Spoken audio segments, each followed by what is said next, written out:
السلام علیکم، کیسے ہیں آپ سب لوگ؟ ہم پڑھ رہے ہیں ناول اناڑی۔ مرنے سے پہلے تمہارے لیے نہیں، ان کے لیے جو ہاسپٹل میں اپنے دکھ لے کر آئیں گے اور سکھی ہو کے جائیں گے، بہت دیر سے صحیح لیکن کچھ خوشی دوسروں کی خوشی سے مل جائے۔ اس کے بعد میرے لیے مزید کچھ کہنے کی گنجائش نہ رہی۔ اس مرتبہ میں نے ڈاکٹر صاحب کو گاڑی ڈرائیو نہیں کرنے دی۔ گزشتہ رات کسی وقت راجہ نے غنی کو واپس بھیج دیا تھا اور یہ پیغام بھی بھجوا دیا تھا کہ اسے گاڑی کی ضرورت نہیں، وہ آ جائے گا۔ چیف منسٹر کے پی آر او کے ساتھ میٹنگ ہو تو گاڑی کا کیا مسئلہ؟ خود وزیر اعلیٰ ہاؤس میں درجنوں گاڑیاں غیر سرکاری کام کے لیے ہر وقت موجود رہتی ہیں۔ غنی انتک قسم کا فرشناس آدمی تھا جو کسی مشین کی طرح ہر وقت ہر جگہ ساتھ جانے کے لیے تیار رہتا تھا، کھائے پیے اور آرام کیے بغیر۔ مشین بھی ایک کام کے لیے بنائی جاتی ہے اور مسلسل زیادہ استعمال سے خراب ہو سکتی ہے، مگر غنی شاید ہر کام کر سکتا تھا۔ میں نے اسے بنیادی طور پر سیکیورٹی کا ذمہ دار بنایا تھا۔ سیکیورٹی کوئی ایک کام نہیں تھا، اس کے متعدد پہلو تھے۔ چھت بتائی کے اندر باہر، حویلی میں حویلی کے یکسوں اور آنے جانے والوں کی سیکیورٹی، اسکول اور ہاسپٹل کے تمام تقریبات کی سیکیورٹی، اور یہ آسان کام نہیں تھا۔ اور غنی نے اپنی مدد کے لیے پوری فورس بنا رکھی تھی جن کی کارکردگی پر نظر رکھنا ایک الگ کام تھا، لیکن ترجیحی طور پر اس نے خود کو میری حفاظت کے لیے وقف کر رکھا تھا۔ پہلے شیر خان بھی تھا جو مجھے کہیں بھی لانے لے جانے میں غنی کی مدد کرتا تھا۔ بعد میں ڈرائیورز کی تعداد 6 ہو گئی، لیکن غنی کو شاید کسی پر اعتماد نہ تھا کہ یہ خدمت وہ خود سر انجام دیتا تھا۔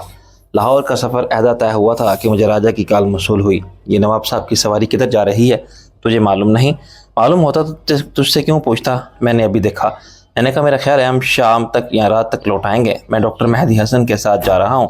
ہاسپٹل کے ایکوپمنٹ کی ڈیل فائنل ہو گئی ہے۔ تو بھی ایک ڈیل کرنے گیا تھا، وہ ہو جائے گی۔ ٹائم فریم کوئی نہیں، پہلے ہمارا کام پورا ہو جائے۔ ہاسپٹل کی توسیع کا، اس کی پبلسٹی اتنی ہو کہ چیف منسٹر کے نوٹس میں لائی جا سکے۔ ذرا میری بات کرا ڈاکٹر صاحب سے۔ میں نے موبائل فون ڈاکٹر مہدی حسن کو دے دیا۔ ہنستے رہے اور مسکراتے رہے۔ معلوم راجہ نے ان سے کہا۔ ان کے یک طرفہ جملوں سے کچھ اندازہ نہیں ہوتا تھا۔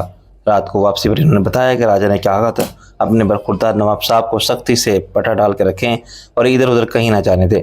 عادتیں بگڑی ہوئی ہیں، وہ ادھر ادھر بھاگنے کی کوشش ضرور کرے گا۔ لاہور میں ہمارا شیڈول اتنا ٹائٹ تھا کہ کہیں اور جانے کا سوال ہی پیدا نہیں ہوتا تھا۔ جیسے بھی فریال کے مسئلے کو اپنے ذہن سے خارج کرنے میں بالآخر مجھے بہتری کے اسباب نظر آنے لگے تھے۔ یہ مشکل ضرور تھا، ناممکن نہیں۔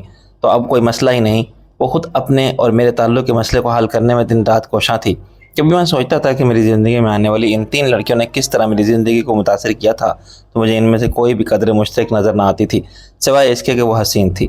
سب سے پہلی فریال متوسط طبقے سے تعلق رکھتی تھی، اور شاید یہ اسی کا کمپلیکس تھا۔ وہ عزت، شہرت اور دولت سب ایک ساتھ حاصل کر لینا چاہتی تھی، جو شاید ممکن نہیں تھا۔ اگر وہ عزت اور دولت پر قناعت کرتی تو میرا ساتھ نہ چھوڑتی، لیکن سچ بتائی میں وہ شہرت میسر نہ آتی جو فلمی افق کے چمکتے دمکتے ستاروں کو لاکھوں پر اسٹار دیتے ہیں۔ فلمی دنیا میں شہرت کے ساتھ دولت تھی، مگر عزت نہیں تھی۔ چنانچہ وہ بھٹک رہی تھی۔ محبت کو اس نے ایک جال کے طور پر استعمال کیا تھا، پہلے چودھری سلطان پر، پھر مجھ پر، اور اب پھر تنہا تھی۔ دوسری ایک عالی نسب دولت مند انگریز لارڈ کی اکلوتی بیٹی تھی جو اپنے جذبات عشق کے بلا خیز سیلابی ریلے میں کسی تنکے کی طرح بہہ گئی تھی۔ میری خاطر اس نے اپنا گھر اور ملک تو کیا مذہب تک چھوڑنے کا معصم ارادہ کر لیا تھا، اور وہ آج بھی عائشہ تھی یا نہیں مجھے کچھ خبر نہ تھی۔ ایسے تیز و تن شراب کا نشہ بن کر طاری ہونے والا عشق اسی تیزی سے اتر بھی جاتا تھا اور اپنے پیچھے پچھتاوے چھوڑ جاتا تھا۔ شاید آج اسے صرف میرا نام یاد ہوگا اور وہ آغاز شباب کے اس عشق پر خود بھی ہنستی ہوگی۔ اس نے اپنے باپ کا بزنس سنبھال لیا ہوگا جہاں میری حیثیت صرف ایک ملازم جیسی تھی۔ ممکن ہے اس نے شادی بھی کر لی ہو، اس کے بچے بھی ہوں، یا وہ ہنوز اپنے آئیڈیل کی تلاش میں سرگرداں ہو۔ وہ میرے لندن سے آ جانے کے بعد ایک جذباتی صدمے سے دوچار ہوئی تھی، تو اس نے منشیات کا سہارا لیا تھا اور کسی نشہ چھڑانے والے ہاسپٹل میں زیر علاج بھی رہی تھی۔ اس کا میرا اب کوئی رابطہ نہ تھا۔ تیسری نور سب سے جدا تھی۔ قدرت نے اسے بے پناہ حسن کی دولت سے مالا مال کیا تھا، لیکن یہی وہ خوش نصیبی اس کی بدبختی بن گئی اور اسے تسخیر کی قوت آزمانے کا شوق ان راستوں پر لے گیا جہاں حسن کے سوداگراں نے اسے ہاتھوں ہاتھ لیا اور اس کے حسن و شباب کی غارت کرتوت کر ایسے استعمال کیا جیسے دنیا میں جنگ و جدل کے ٹھیکیدار اپنے فائدے کے لیے اسلحے کی تجارت کرتے ہیں۔ وہ باہمت لڑکی تھی، اسے خطرناک گروہ کے چنگل سے نکلا دی۔ اپنے بدنام ماضی کو رسوا کن داستانوں کے باوجود وہ میرے سہارے پر ایک محفوظ مستقبل کا راستہ اختیار کرنے میں کامیاب رہی تھی۔ محبت اس کی وہ طاقت تھی جس سے اس نے صرف مجھے ہی نہیں بلکہ دوسروں کو بھی شکست دی تھی۔ رفیق میاں کس سوچ میں گم ہو؟ میرے کانوں میں ڈاکٹر مہدی حسن کی آواز آئی تمچوں کا۔ جی کوئی خاص بات نہیں، میں نے کہا اور اس پرانے طرز کی کوٹھی کو دیکھا جس کے ڈرائیور پر گاڑی ٹھہر گئی تھی۔ آگے 3 گاڑیاں پہلے سے موجود تھیں، ان میں ایک بلیک کلر کی مرسڈیز تھی، دوسری پیجارو، سب سے آگے کھڑی ہوئی مہران ان کے مقابلے میں بیبی کار لگتی تھی۔ بھائی یہ ہے ہمارا گھر، اسے غریب خانہ کہتے ہوئے شرم آتی ہے۔ میں نے جدید اور قدیم کے امتزاج کی صورت میں 4 کنال کے پلاٹ پر بنی ہوئی کوٹھی کو دیکھا، جو شاید 30-40 سال پہلے اس وقت بنی ہوگی جب گلبرگ آباد ہو رہا ہوگا۔ اس کا انداز کچھ وکٹورین تھا اور کچھ مغل۔ دائیں جاری مخروطی ٹاور والا گول کمرہ تھا جس کی کھڑکیاں ہر طرف کھلتی تھی۔ نیچے برآمدے سے بالادری کا تاثر ملتا تھا۔ سامنے ایک گول باغ تھا جس میں سروس کے تخت بیرونی دیوار کے ساتھ صف بستہ تھے۔ درمیان میں رومن سٹائل کا فوارہ تھا، سبزے کا قالین جیسا فرش اور چاروں طرف آرائش گل میں کسی ماہر باغباں کی مہارت جلوہ گر دکھائی دیتی تھی۔ وہ لوگ پہلے پہنچ گئے۔ ڈاکٹر مہدی حسن نے کہا، ویری گڈ، ہمیں کچھ جلدی نکلنا چاہیے تھا۔ میں نے کہا، ڈاکٹر صاحب کے پیچھے ایک دروازے سے اندر داخل ہو گیا۔ دروازہ ایک وردی والے ویٹر نے کھولا۔ گھر کے اندر آرائش بھی ڈاکٹر مہدی حسن کی دولت مندی کا منہ بولتا ثبوت تھی۔ وسیع ڈرائنگ روم میں مہمانوں کے نشست کے 3 حصے الگ بھی تھے اور یکجا بھی۔ مقصد یہ ہوگا کہ مہمان زیادہ ہوں تو ان کے اکٹھے بیٹھنے سے جلسہ گاہ کا منظر نہ لگے۔ حضرات ایک حصے میں محفل جما لیں تو خواتین دوسرے حصے میں اپنی باتیں کرنے کے لیے آزاد ہوں، جو بیشتر مردوں کے نزدیک بے مقصد اور سطحی ہوتی ہے۔ اسکینڈل، سنسنی خیز انکشافات، کچن، پالیٹکس، فیشن ٹرینڈز کے مقابلے میں غیبت۔ 4 سنجیدہ صورت ادھیڑ عمر کے بھاری بھرکم افراد صوفوں پر بیٹھے بلکہ پڑے تھے۔ ڈاکٹر مہدی حسن نے معذرت کی اور میرا تعارف کرایا۔ یہ میرے بیٹوں جیسے عزت دوست نواب رفیق احمد شرازی افسد بتائی ہیں، اصل خریدار۔ سد بتائی، یہ کوئی ریاست ہے؟ ایک نے کہا، کبھی نام نہیں سنا۔ دوسرا بولا۔ ڈاکٹر مہدی حسن نے مسکراتے ہوئے کہا، بہت نایاب ہیرے ابھی تک دریافت نہیں ہوئے، جیسے چاند کے بیشتر حصے، مگر وہ ہیں۔ پہلا سوال کرنے والے نے کہا، کیا ہم کام کی بات کریں؟ پہلے بتائیں، آپ لوگوں نے کچھ لیا؟ فی الحال کسی چیز کی ضرورت نہیں۔ دوسرے نے ایک بریف کیس کھولا۔ ہم لمبے سفر سے آئے ہیں، ہمیں ضرورت ہے، ڈاکٹر مہدی حسن نے کہا، اور اسی ویٹر کو احکامات جاری کیے جس نے ہمارے لیے وہ دروازہ کھولا تھا۔ کاغذی کارروائی مکمل ہونے میں تقریباً 1 گھنٹہ صرف ہو گیا۔ اگر میں دیکھے بغیر سائن کر دیتا تو یہی کارروائی 10 منٹ میں ختم ہو جاتی۔ ہاسپٹل فروخت کرنے والی پارٹی کے وکیل کا اصرار تھا کہ میں ایسا ہی کروں، کیونکہ ڈاکٹر صاحب کے وکیل نے ایگریمنٹ خود بنایا ہے۔ آہستہ آہستہ میں نے اس تاثر کو دور کر دیا کہ میں تو نواب نہیں، جیسے کہ امراؤ جان ٹائپ فلموں میں دکھائے جاتے ہیں۔ میں نے بتایا کہ ہارورڈ سے MBA کرنے کے بعد میں کتنا عرصہ لندن میں رہا اور لارڈ ایڈنس کی فرم کے ایک ڈائریکٹر کی حیثیت سے کیا تنخواہ لے رہا تھا، تو ان کی آنکھیں حیرت سے پھیل گئیں۔ بے حد انکساری کے ساتھ میں نے انہیں اپنی طرف مرغوب کر لیا۔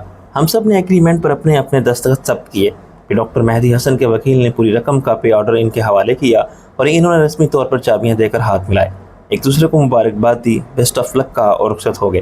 ڈاکٹر صاحب نے ایک گہری سانس لی۔ اللہ کا لاکھ لاکھ شکر ہے، سب ہو گیا۔ پھر خود ہی ہنسے۔ نہیں، ایک مرحلہ طے ہو گیا، دوسرا ہے ہاسپٹل کو خالی کرنا، ایکوپمنٹ وہاں پہنچانا، تیسرا بلڈنگ ان کے حوالے کرنا جو اسے ہوٹل بنائیں گے۔ میں نے کہا، وہ بھی طے ہو جائیں گے، اب آپ مجھے وہ دکھائیں گے جو آپ نے خریدی ہے۔ ہاسپٹل، وہ بولے، چلتے ہیں ادھر بھی، ایک کپ کافی کا اور پی لو اور میری بیٹی ٹینا سے بھی مل لو۔ کیا خیال ہے؟ کیوں نہیں؟ وہ کہاں ہے؟ وہ اپنے کمرے سے نہیں نکلتی، آؤ میرے ساتھ۔ وہ اٹھ کھڑے ہوئے۔ کوٹھی کے اکبر حصے میں انہوں نے ایک دروازے پر انگلی سے دستک دی۔ ٹینا، تم سے ملنے کوئی آیا ہے؟ اندر سے کوئی آواز نہیں آئی۔ ڈاکٹر مہدی حسن نے دروازے کو دھکیلا اور مجھے آنے کا اشارہ کیا۔ اندر داخل ہوتے ہی میری توجہ پہلے ایک لڑکی پر اور پھر کمرے کی حالت پر مرتکز ہوئی۔ لڑکی یا عورت کمپیوٹر اسکرین کے سامنے بیٹھی ہوئی تھی۔ اس نے ہماری طرف دیکھنے کی ضرورت بھی محسوس نہیں کی۔ کمرے کے کباڑ خانے جیسی حالت اس کے مکین کی ذہنی کیفیت کا پتہ دیتی تھی۔ کوئی بھی چیز وہاں نہیں تھی جہاں اسے ہونا چاہیے تھا۔ کتابیں، رسالے فرش پر بکھرے ہوئے تھے، چائے کے برتن بیڈ پر تھے، ٹی وی پر میک اپ کا سامان رکھا ہوا تھا۔ ڈاکٹر مہدی حسن نے مجھے دیکھا اور سر ہلایا۔ ٹینا، دیکھو کون ملنے آیا ہے تم سے۔ ابھی میں مصروف ہوں، اس نے انگریزی میں جواب دیا۔ بری بات، یہ مہمان ہیں اور بڑی دور سے آئے ہیں۔ مجھ پر کیا احسان کیا ہے کہ میں نے بلایا تھا انہیں، اور آنا ہی تھا تو بتا کے آتے۔ اس کے لہجے میں برہمی اور ناگواری تھی، بس ایک جیسا سپاٹ لہجہ تھا، ہر تاثر سے آری۔ اب میں نے کہا، میں انتظار کروں تمہارے فارغ ہونے کا یا پھر کبھی آؤں؟ معلوم نہیں میری آواز میں کیا اثر تھا، وہ ایک دم چونک کے مڑی اور ایک لمحے کے لیے جیسے منجمد ہو گئی۔ انتہائی حیرت سے وہ پلک جھپکانا بھی بھول گئی اور اس کی نظریں مجھ پر جم کے رہ گئی۔ پھر اس کے سپاٹ چہرے کا تاثر بدلا، بے رونق آنکھوں میں زندگی کی خوشی جھلکی، اس کے خشک ستے ہوئے لبوں پر مسکراہٹ یوں پھوٹی جیسے بادلوں کی جھری سے روشنی کی کرن۔ اس کے بے رنگ رخساروں پر لالی بکھری اور وہ لہرا کے ایک دم اٹھی۔ تم آ گئے، مجھے یقین تھا کہ تم آؤ گے۔ ڈاکٹر صاحب نے اسے سنبھالنے کی کوشش کی۔ ٹینا، یہ نواب رفیق ہیں، صد بدائی سے آئے ہیں۔ ٹینا نے کچھ بھی نہیں سنا۔ میں جانتی تھی وحید، تم اپنے ٹینا سے دور نہیں رہ سکتے۔ وہ میرے سامنے آ کھڑی ہوئی۔ اس وقت میں نے اپنے مقابلے ایک ایسی عورت کو دیکھا جو اپنی تنہائی کے زندہ میں کسی کے تصور کے ساتھ زندہ تھی، ساری دنیا سے بے تعلق ہو کے صرف اپنے خیالوں کا جہاں بسائے بیٹھی تھی۔ کھانا پینا، اوڑھنا پہننا، سب اس کے لیے قید بامشقت کے کام تھے جو اسے کرنے پڑ رہے تھے، تاہم وہ میرے تصور سے بالکل مختلف تھی۔ ڈاکٹر مہدی حسن کے بیان سے میں نے اس کا جو پیکر تراشا تھا وہ ایک بہت موٹی، بھاری بھرکم و بدصورت عورت کا تھا۔ اس کے بھرے بھرے جسم کو موٹاپے کا شکار نہیں سمجھا جا سکتا تھا۔ ابھی تک اس کا بدن متناسب تھا، وہ بدصورت ہرگز نہیں تھی، خشک بال کھجانے سے الجھے ہوئے تھے اور برش نہ ہونے سے بکھر گئے تھے۔ معلوم نہیں وہ کب سے نہائی نہیں تھی، اس کے کپڑے بھی میلے تھے اور ان سے بو اٹھ رہی تھی۔ اگر وہ نہا دھو کے لباس بدل لیتی، تھوڑا سا میک اپ کر لیتے تو بلا شبہ اچھی لگتی۔ میری سمجھ میں نہیں آیا میں اس کی یہ غلط فہمی کیسے دور کروں کہ نہ میں وحید ہوں نہ ہم پہلے کہیں ملے ہیں۔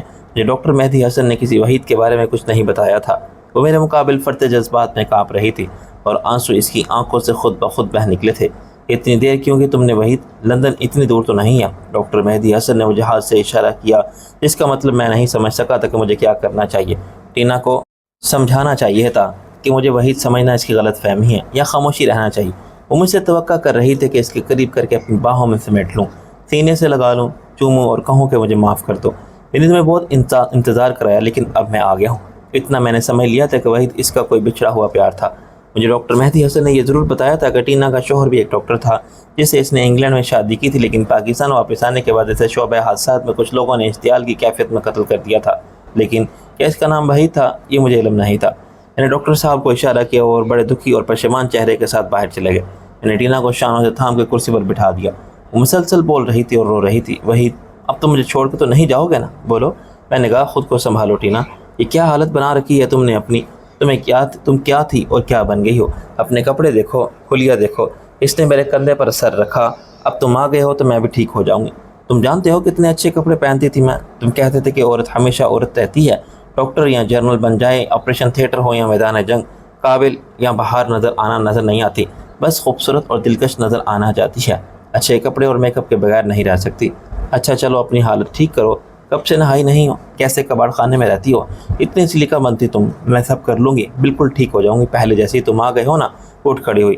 میں پھر کھڑا ہو گیا۔ ٹھیک ہے، میرے واپس آنے تک۔ وہ چلائی، تم کہاں جا رہے ہو؟ نہیں، اب میں تمہیں کہیں نہیں جانے دوں گی۔ میں نے کہا، ڈونٹ بی سلی، ایک کام ہے مجھے۔ میں سمجھ گئی، تمہیں اپنا سامان لینے جانا ہوگا، رائٹ؟ میں نے کہا رائٹ۔ میں یوں گیا اور یوں آیا۔ میں چٹکی بجائی، میں بھی چلوں تمہارے ساتھ؟ تم کیا کرو گی؟ تم اتنی دیر میں بالکل ہی ہو جاؤ گی جیسے تم تھی ہی نہیں، وہ بھی ابھی ہو جاتی ہے۔ اس نے ایک دم ایسے کیا اور پھر واش روم کی طرف بھاگی۔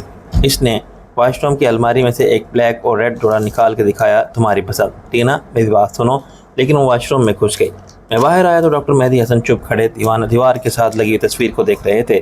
یہ ٹینا کی تصویر تھی جس میں وہ دلہن بنی کرسی پر بیٹھی تھی۔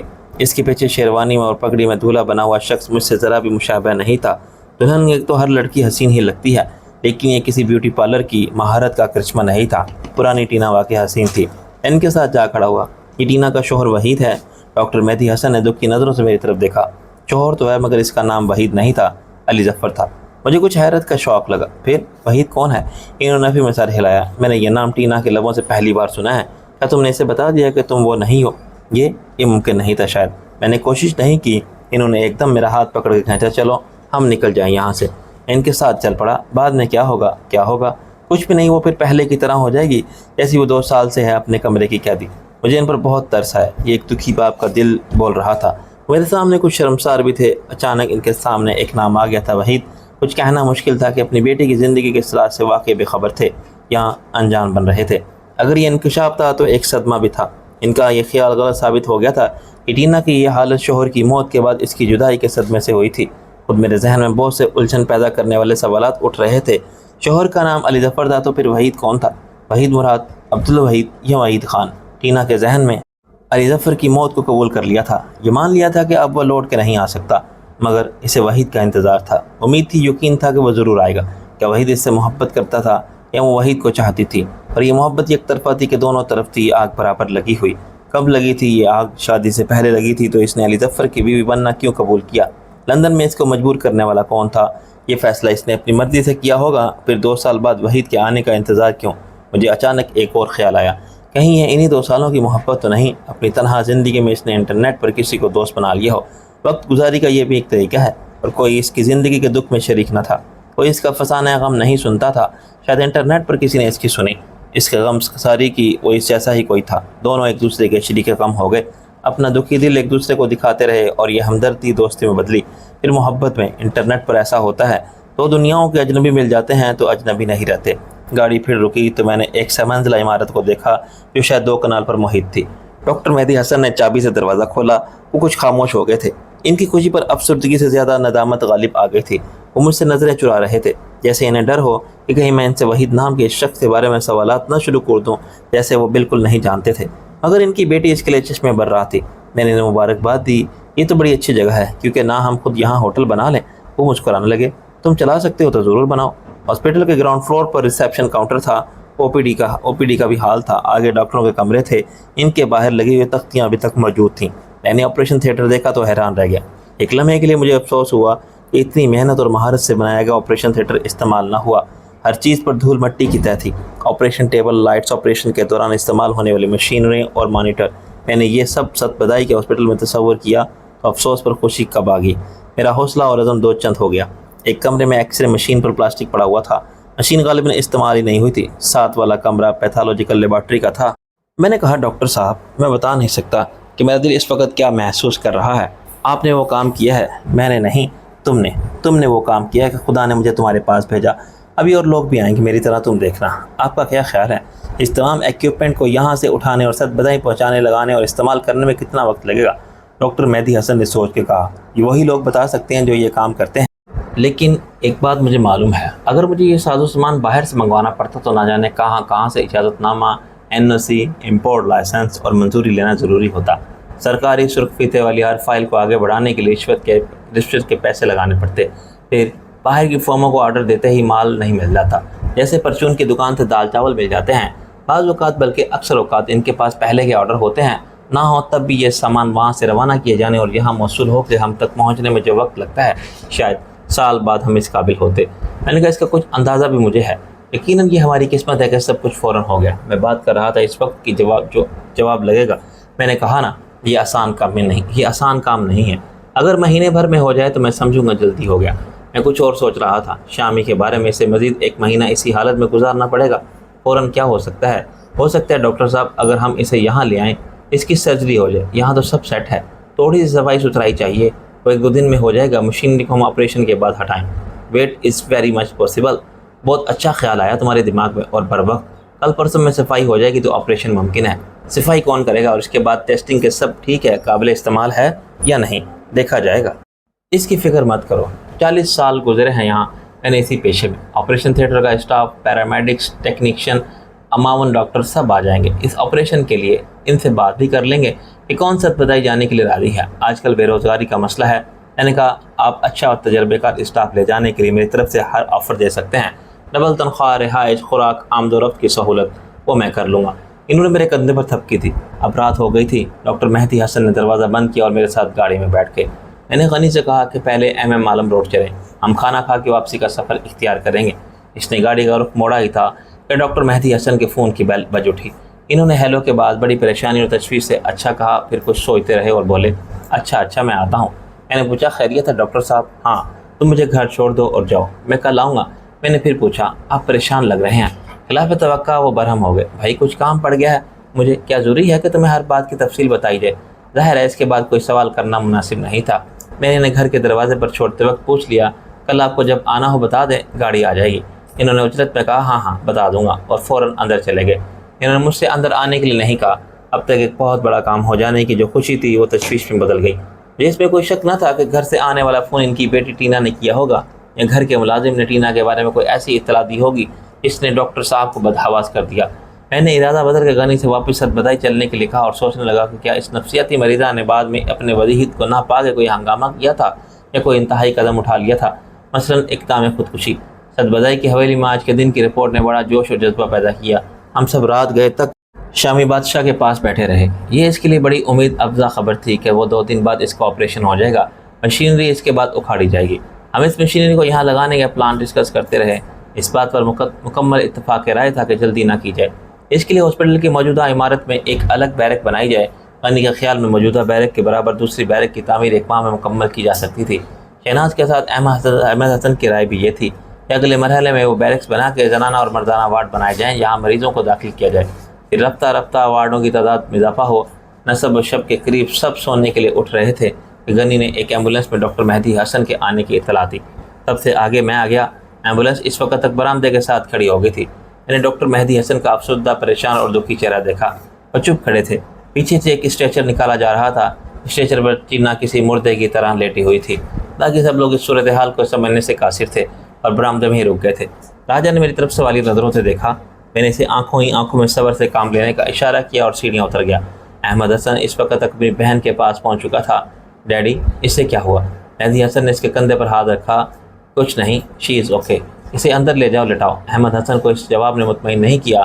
یہ تو ہوش میں ہے، مہدی حسن نے کہا۔ اس نے سلیپنگ پلز لے لی تھی، لیکن خطرے کی کوئی بات نہیں۔ ٹینا کو شہناز کے کمرے میں ایک بستر پر لٹا دیا گیا اور اس نے خواتین کو صرف اتنا بتانا ضروری سمجھا کہ یہ احمد حسن کی بہن ٹینا ہے۔ جیسا کہ پہلے سے معلوم ہے، یہ نفسیاتی مریضہ ہے۔ معلوم نہیں کس بات پر اس نے خواب پر گولیاں کھائیں۔ اس کا باپ بھی ڈاکٹر ہے اور بھائی بھی، چنانچہ تشویش کی کوئی بات نہیں۔ ڈاکٹر مہدی حسن سخت جذباتی دباؤ میں تھے، لیکن وہ باہمت آدمی تھے۔ شہناز نے اور احمد حسن نے سمجھداری سے کام لیا۔ آپ سب لوگ ایزی ہو جائیں، ٹینا کا خیال رکھنے کے لیے ہم ہیں نا۔ میں نے بھی کہا آپ خود ڈاکٹر ہیں، سب سمجھتے ہیں۔ مشکل یہ ہے کہ میں ایک باپ بھی ہوں، انہوں نے کہا، لیکن ہماری بات مان لی۔ وہ بتانا چاہتے تھے کہ ٹینا نے حرکت کیوں کی اور اسے وہ یہاں کیوں لائے، لیکن میں نے انہیں مجبور کر دیا کہ ابھی انہیں کچھ کہنے کی ضرورت نہیں، ہم صبح بات کر سکتے ہیں۔ شہناز نے ان کے لیے وہ گولیاں نکال کے دیں جو سریا نے انہیں زبردستی کھلا دی تھی، اور انہیں بیڈ پر لٹا کر لائٹ آف کی اور باہر آ گئی۔ میں نے ایک بار پھر شہناز سے کنفرم کیا کہ ٹینا کی حالت واقعی خطرے سے باہر ہے۔ اس نے بتایا کہ ٹینا کے ڈیڈی سے یہاں لانے سے پہلے کسی ہاسپٹل لے کے ہوں گے، کیونکہ ٹینا کا معدہ واش کیا جا چکا ہے اور وہ صرف غنودگی میں ہے، اٹھے گی تو بالکل ٹھیک ہوگی۔ سارا دن کی مصروفیت نے مجھے بھی بہت تھکا دیا تھا۔ اگر میں راجہ کو اس وقت یہ بتانے بیٹھ جاتا کہ ٹینا نے خودکشی کی کوشش کیوں کی تھی تو شاید صبح ہو جاتی۔ میں شب بخیر کر کے اپنے کمرے میں گیا اور ایک اچھی بات یہ ہوئی کہ مجھے لیٹتے ہی نیند بھی آ گئی، ورنہ میں سوچ رہا تھا کہ شہناز سے خصوصی رعایت حاصل کرتے ہوئے اپنے لیے بھی خوابوں پر گولیاں حاصل کر لوں گا۔ اس معاملے میں شہناز بہت سخت تھی اور ہمیں اس قسم کی گولیوں کے نقصانات پر لیکچر دیتی رہتی تھی۔ نیند لانے کے 10 طریقے گنوانے کے بعد وہ کہتی تھی کہ پھر بھی نیند نہ آئے تو جاگتے رہو، بٹ نو گولی۔ پریشانی کا اثر تو سب کے ذہن پر تھا۔ میں نے ایک کھٹکا سنا تو میری آنکھ کھل گئی۔ گھڑی دیکھی تو صبح کے 6 بجے تھے۔ میری خواہش تھی کہ کم سے کم 9-10 بجے تک سوتا رہوں، لیکن چند منٹ میں مجھے اندازہ ہو گیا کہ اب یہ ممکن نہیں ہوگا۔ میرے دماغ پوری طرح بیدار اور مستعد ہو چکا تھا۔ میں نے باہر نکل کے دیکھا تو ڈاکٹر مہدی حسن اپنے کمرے میں جا رہے تھے۔ وہ شاید بیٹی کو دیکھنے گئے تھے۔ اس عمر میں انہیں نیند ویسے بھی کم آتی تھی۔ بیٹی کی طرف سے ایک نئی پریشانی میں مبتلا ہونے سے خوابور گولیوں کا اثر بھی زیادہ دیر نہیں رہا تھا۔ کوئی اور ہوتا تو دوپہر تک غافل پڑا رہتا۔ میں نے ڈاکٹر صاحب کو جانے دیا، ورنہ وہ صبح صبح وضاحتوں کے چکر میں پڑ جاتے۔ جب پاؤں شہناز کمرے تک جا کے میں نے اندر جھانکا تو ایک عجیب منظر دیکھا۔ احمد حسن ایک کرسی پر غصے میں بھرا بیٹھا تھا۔ اس کے سامنے سریا چپ کھڑی تھی اور اس کی آنکھوں سے آنسو بہ رہے تھے۔ معلوم نہیں ان کے درمیان کیا بات ہوئی تھی اور احمد حسن نے کیا کہہ دیا تھا۔ میرے سو جانے کے بعد شاید کسی وقت احمد حسن نے شہناز کو بھی سونے کے لیے بھیج دیا ہوگا کہ ٹینا کے پاس میں ہوں، اور سریا جو مہدی حسن کے پاس بیٹھی تھی ان کے سو جانے کے بعد یہاں آ گئی ہوگی۔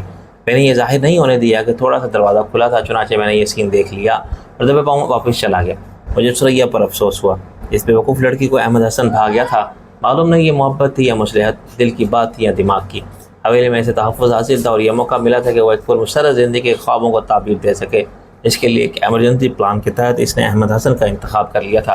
پھر اس کے ذہن میں یہ خیال تھا کہ نہ وہ بہت حسین ہے، نہ کنواری لڑکی، وہ ایک بچے کی ماں سمجھی جاتی ہے اور ہے، لیکن دوسری طرف احمد حسن کون سا پرفیکٹ ہے؟ وہ بھی معذور ہے۔ ایک خامی اس میں ہے تو ایک احمد حسن میں، لیکن دونوں کی خامی مستقبل کی اچھی زندگی پر اثر انداز نہیں ہوں گی اگر وہ ایک دوسرے کو قبول کر لیں۔ یہ سب کچھ دانش مندی اور سلیقے سے بھی ہو سکتا تھا، لیکن سریا نے معلوم نہیں کیوں سب کچھ بڑی عجلت میں کیا، جیسے اسے ڈر تھا کہ اس نے پہل نہ کی تو اس ڈاکٹر پر کوئی اور قابض ہو جائے گا۔ کوئی اور صرف رابعہ ہو سکتی تھی۔ رابعہ کی پوزیشن سریا کے مقابلے میں بہت مضبوط تھی۔ سب سے پہلے تو وہ حویلی کے مالک کی بہن تھی، پھر وہ زیادہ خوبصورت اور تعلیم یافتہ تھی اور ابھی تک اس کی شادی بھی نہیں ہوئی تھی۔ ڈاکٹر احمد حسن کو زندگی یہیں گزارنی تھی تو رابعہ اس کے لیے موضوع شریک زندگی بن سکتی تھی۔ غالباً یہی سب سوچ کے اس نے ایک جارحانہ حکمت عملی اختیار کی۔ اس نے بوبی کو اپنی زندگی کے ایک بدنما داغ کی طرح دور کیا۔ ممتا کے جذبے کو اس نے نکاح نامے کی طرح اپنے مستقبل کے لیے نقصان دہ سمجھ کے ضائع کر دیا۔ پھر سریا بننے کے لیے اس نے اپنا گیٹ اپ بدل دیا۔ اس کا جسم ٹھیک تھا، اسے سریا نے جدید ترین فیشنیبل کے لباس سے سجا دیا تھا۔ نوجوانی کے رنگ ڈھنگ اختیار کی اور مرد کے دل کو تسخیر کرنے کے سارے حربوں کے ساتھ احمد حسن پر ٹوٹ پڑی۔ ظاہر ہے اس کی کھلی جارحیت کو کس نے پسند نہیں کیا۔ راجہ کا نیند پر پورا کنٹرول تھا۔ وہ کہتا تھا کہ اس کے دماغ میں ایک ٹائمر ہے، جیسے وہ اپنی مرضی سے سیٹ کر سکتا ہے۔ وہ 16-18 گھنٹے بھی سو سکتا ہے۔ وقت کی دستیابی کے حساب سے 1 گھنٹہ، آدھا گھنٹہ یا 15 منٹ سو کے بھی اٹھ سکتا ہے۔ ایسا بہت سے لوگ کر سکتے ہیں، مگر ان میں میرا شمار نہیں تھا۔ مجھے راجہ سے رشک محسوس ہوتا تھا۔ وہ اس وقت بھی سویا پڑا تھا۔ میں نے اسے جگایا تو وہ گھڑی دیکھ کے اٹھ گیا۔ خلاف توقع اس نے مجھے برا بھلا نہیں کہا، ابھی سب سو رہے تھے۔ اتنی دیر میں راجہ منہ دھو کے نکلا۔ میں نے کافی کے لیے پانی چولہے پر رکھ دیا تھا۔ کافی کی خوشبو پھیلی تو ڈاکٹر مہدی حسن باہر نکلے اور میں کچن میں پہنچ گئے۔ اچھا، آپ کافی بنا رہے ہیں بھائی، ہمیں مت بھولیے گا۔ میں نے کپ کا پانی کا اضافہ کیا۔ مجھے ان کے بیٹے کا خیال ہے جو بہن کی خاطر پوری رات 1 منٹ کے لیے نہیں سویا تھا۔ میں نے اس کے لیے بھی 1 مگ پانی اور ڈال دیا۔ ٹینا پرسکون تھی، چنانچہ احمد حسن بھی باہر آ کے ہمارے ساتھ بیٹھ گیا۔ ابھی سورج طلوع ہوا ہی تھا، چنانچہ باغ کی فضا میں صبح کی خوشبو بسی ہوئی تھی۔ ٹینا کی وجہ سے ہاسپٹل کا معاملہ زیادہ اہم ہونے کے باوجود پس منظر میں چلا گیا تھا۔ احمد حسن سب جانتا تھا۔ وہ سکون سے بیٹھا کافی پیتا رہا اور شاید سریا کے بارے میں سوچتا رہا۔ ڈاکٹر مہدی حسن نے ٹینا کے بارے میں ایک باپ کی حیثیت سے اپنی فکر مندی پر بات کی۔ یہ بتایا کہ وہ پہلے کیا تھی اور اب کیا بنتی جا رہی ہے۔ گزشتہ رات اس نے وہی کیا تھا جس کا مجھے بھی ڈر تھا۔ جب وہ نہا دھو کے کپڑے بدل کے اور سونا سنگھار کر کے تیار ہوئی تو اس نے مجھے پوچھا اور نوکروں نے بتایا کہ وہ تو بڑے ڈاکٹر صاحب کے ساتھ چلے گئے۔ ٹینا کا نروس بریک ڈاؤن ہو گیا۔ اس نے چیخو پکار مچائی، نوکروں پر بگڑی کہ تم سب جھوٹ بولتے ہو، اور گھر کے سارے کمرے مجھے تلاش کرتی پھری۔ جہاں گئی اپنی مایوسی کا غصہ چیزوں پر نکالا، ہر چیز کو الٹ پلٹ دیا، توڑ پھوڑ کی اور بالآخر اپنے کمرے میں جا کے باقی غصہ یوں نکالا، اپنے کپڑے پھاڑے، دھاڑے مار مار کے روتی رہی اور وحید کو گالیاں دیتی رہی۔ پھر سکون آور دوائیں جو اس کے علاج میں شامل تھیں اور وہ خود احتیاط سے استعمال کرنا جانتی تھی، ساری نگل کے سو گئی۔ اس پر ایسے شدید ہسٹیریا کا حملہ نوکروں نے بھی پہلے کبھی نہیں دیکھا تھا۔ اس کا ڈپریشن اپنی ذات تک محدود تھا۔ چپ ہو جاتی تھی، کھانا چھوڑ دیتی تھی، بارات پھر جاگتی تھی، لیکن ہنگامہ آرائی اس نے کبھی نہیں کی تھی۔ جارحیت اس مزاج پہ کبھی نہ تھی، اور یہی تبدیلی ٹینا کے باپ اور بیٹے لیے باعث پریشانی بن گئی تھی۔ ایک بار پھر یہ سوال اٹھا، مگر اس مرتبہ راجہ اور احمد کی طرف سے، یہ وحید کون ہے؟ اس کا صحیح جواب خود دے سکتی تھی وہ۔ اس کے باپ اور بھائی مجھ سے سمجھتے تھے ان کی زندگی کے ہر گزرے ہوئے پل کی خبر ہے، اور وہ اس شخصیت، فطرت اور مزاج کے ہر پہلو سے آشنا ہے۔ وہ بے خبر تھے۔ اگر ٹینا نے مجھے وحید سمجھا تھا تو میرے جیسا کہ کوئی تھا جو لندن میں بیٹھا تھا، اور ٹینا بڑی پر اسرار خاموشی سے اس کے آنے کا انتظار کر رہی تھی۔ احمد حسن بیٹھے بیٹھے اونگنے لگا تو ہم نے اسے مجبور کیا کہ وہ کچھ دیر سو جائے۔ بظاہر وہ پرسکون تھا، لیکن میرا خیال کہ اس کے ذہن پر بیک وقت 2 مسائل کی یلغار ہے۔ ایک بہن کا مسئلہ تھا تو دوسرا اس لڑکی کا جو جتنا وہ پیچھے ہٹ رہا تھا آگے بڑھتی جا رہی تھی۔ یہ سوال جو میرے ساتھ راجہ کے ذہن میں بھی ہو رہا تھا، ڈاکٹر مہدی حسن نے خود کر دیا۔ تم کہو گے کہ میں ٹینا کو یہاں کیوں لے آیا؟ وہی دیر ہماری خاموش صورت دیکھتے رہے۔ بتاؤ پھر میں کیا کرتا؟ اگر وہیں اس کے پاس رک جاتا تو کیا وہ ٹھیک ہو جاتی؟ راجہ نے ہمت کر کے پوچھا۔ آپ سمجھتے ہیں یہاں وہ ٹھیک ہو جائے گی؟ میں نے چانس لیا ہے۔ ایک وقت، ایک معاملہ، ایک ٹائم میں، ایک باپ اور ایک جہاں دیدہ شخص کی حیثیت سے، لیکن وہ رک گئے۔ میں نے کہا لیکن داؤ پر تم کو لگایا ہے۔ انہوں نے جیسے اعتراف جرم کر لیا کہ تم میری مدد کرو گے۔ کچھ دیر کی خاموشی کے بعد میں نے کہا، آپ چاہتے ہیں کہ میں وحید بن جاؤں؟ ٹھیک ہے، اگر میں آپ کے لیے اتنا بھی نہ کروں تو یہ میری احسان فراموشی ہوگی۔ انہوں نے تڑپ کے کہا، میرے احسان کی بات مت کرو، احسان تمہارا ہوگا مجھ پر۔ راجہ نے کہا، یہ طریقہ علاج کامیاب ہوگا، اس کی کیا گارنٹی ہے؟ گارنٹی کوئی نہیں، میں پہلے ہی کہہ چکا ہوں۔ میں نے کہا، ڈاکٹر صاحب، مجھے آپ سے دلی ہمدردی ہے اور میں آپ کی بہت عزت کرتا ہوں، لیکن یہاں میں اکیلا نہیں ہوں۔ مجھے باقی سب لوگوں کو بھی اس کھیل میں شامل کرنے کے لیے اعتماد میں لینا ہوگا۔ خیر، یہ کوئی بہت ہی آسان کام نہیں، باقی سب میرے اپنے ہی ہیں، لیکن کیا آپ نے سوچا ہے اس طریقہ علاج سے ٹینا کو ٹھیک ہونے میں کتنا وقت لگے گا؟ ان اسپاٹ ہے جگہ کا جتنا بھی وقت لگے، یہ میں نے نہیں سوچا تھا۔ یہ کچھ عرصہ چل سکتا ہے، ایک لمبا عرصہ نہیں، کیونکہ وحید میں نہیں ہوں، رفیق ہوں۔ حویلی کے اندر ڈرامہ کر سکتا ہوں، اور اس حد تک اس امکان کو بہرحال ذہن میں رکھیں کہ یہ الٹا ہو گیا تو کیا ہوگا۔ فرض کیجئے ٹینوں کو معلوم ہو گیا اور وہ پتہ لگ گیا اس کو کہ اس سے جھوٹ بولا گیا تھا کہ میں وحید نہیں ہوں، کوئی اور ہوں۔ ڈاکٹر مہدی حسن کا چہرہ تاریک ہو گیا۔ میرا خیال ہے کہ مجھے ٹینا کو واپس لے جانا چاہیے، کسی نفسیاتی کلینک میں۔ راجہ نے کہا، نہیں، اب ہم کوشش کرنے سے پہلے ہی ناکامی کا اعتراف نہیں کر سکتے، آپ مطمئن ہو جائیے۔ ڈاکٹر مہدی حسن نے باری باری شکر گزاری کے اظہار کے لیے میرا اور راجہ کا ہاتھ دبایا۔ میرا خیال ہے میں اسے ایک نظر دیکھ لوں۔ ان کے جانے کے بعد میں نے مایوسی سے راجہ کو دیکھا۔ یہ میں کیسے کر سکتا ہوں راجہ؟ اس سے جھوٹ بولوں، اس کا ساتھ نبھاؤں، یہ ڈبل رول۔ راجہ نے میرے کندھے پر ہاتھ مارا۔ تو سب کر سکتا ہے فیکے پتر، ایک آئیڈیا ابھی آیا ہے میرے دماغ میں۔ دیکھ، دوگلا پن تو ہم سب کرتے ہیں، زندگی بھر دوہری مصیبت میں سب کی ہوتی ہے۔ مہاراجہ، فلسفہ مت چھاڑ میرے سامنے، حل بتا کہ اس سے نکلیں کیسے۔ 2 دن، اگر صرف 2 دن ڈرامہ کرنا ہو، یا زیادہ سے زیادہ 3-4 دن، تو ہم سب ایک اسکرپٹ پر کام کر سکتے ہیں۔ اسکرپٹ کیا ہوگا؟ اس پر میرے دماغ نے کام شروع کر دیا، لیکن دماغ کی مشین صحیح کام کرے گی ناشتے کے بعد۔ چل اندر۔ جو اسکیم راجہ نے مجھے ناشتے کے بعد سمجھائی وہ مجھے بھی زبردست لگی۔ اس نے ذمہ داری بھی لے لی کہ وہ حویلی کے اندر باقی لوگوں کو بھی قائل کر لے گا، تو اس کار خیر میں دل سے شریک ہوں گے۔ میرا رول ناشتے کے فوراً بعد شروع ہو گیا۔ اب میں وحید تھا اور نواب رفیق میں شرازی کا رول راجہ نے قبول کر لیا تھا۔ جب ٹینا جاگی تو میں اس کے کمرے میں اس کے سامنے تھا۔ کچھ دیر مجھے بے یقینی سے دیکھنے کے بعد اس نے آنکھیں پھر بند کر لی۔ اس نے چند سیکنڈ بعد دیکھا تو میں وہیں موجود تھا۔ میں نے اس کا ہاتھ اپنے ہاتھ میں لیا اور پیار سے کہا، کیسی ہو تم ٹینا؟ اس نے کمزور لہجے میں کہا، تم وحید تم کہاں چلے گئے تھے مجھے چھوڑ کے؟ میں نے کہا، ایم سوری، ایک ایمرجنسی ہو گئی تھی، لیکن تم نے یہ کیا بے وقوفی کی حرکت کی تھی؟ بولو۔ وہ رونے لگی۔ میں سمجھی تم اب نہیں آؤ گے۔ تمہیں اندازہ ہے تمہارے ڈیڈی اور بھائی کتنے پریشان ہوئے؟ اس نے ادھر ادھر دیکھا۔ یہ کیا جگہ ہے؟ کوئی ہاسپٹل ہے؟ نہیں۔ تم ٹھیک ہو جاؤ پھر بتاتا ہوں۔ اٹھ کے ناشتہ کرو میرے ساتھ، لباس تبدیل کرو۔ میں نے اسے ہاتھ پکڑ کے سہارا دیا۔ 1 گھنٹے بعد وہ میرے ساتھ باہر آئی۔ اسے میں نے اتنا ضرور بتا دیا تھا کہ یہ میرے دوست کی حویلی ہے، نواب رفیق احمد شرازی صد بدائی کے مالک ہیں۔ وہ کچھ کنفیوز ہوئی۔ وحید یہ نام کہاں سنا ہے میں نے پہلے؟ میں نے کہا دیکھا ہوگا کسی اخبار میں۔ میں نے اسے راجہ سے ملوایا۔ یہ ہے میرے دوست، انہوں نے مجھے لندن سے بلوایا تھا۔ دوسرے کردار جیسے جیسے سامنے آتے گئے ٹینا سے ملتے رہے۔ وہ سب بہت محتاط تھے کہ مجھے وحید اور راجہ کو رفیق کہیں۔ میں نے اسے راجہ کے ساتھ حویلی دکھائی، پھر بتایا کہ صد بدائی میں ایک ترقیاتی منصوبہ ہے۔ نواب صاحب نے اسی سلسلے میں مجھے بلایا تھا۔ کئی جگہ وہ تھک کر بیٹھ گئی، پھر چلنے لگی۔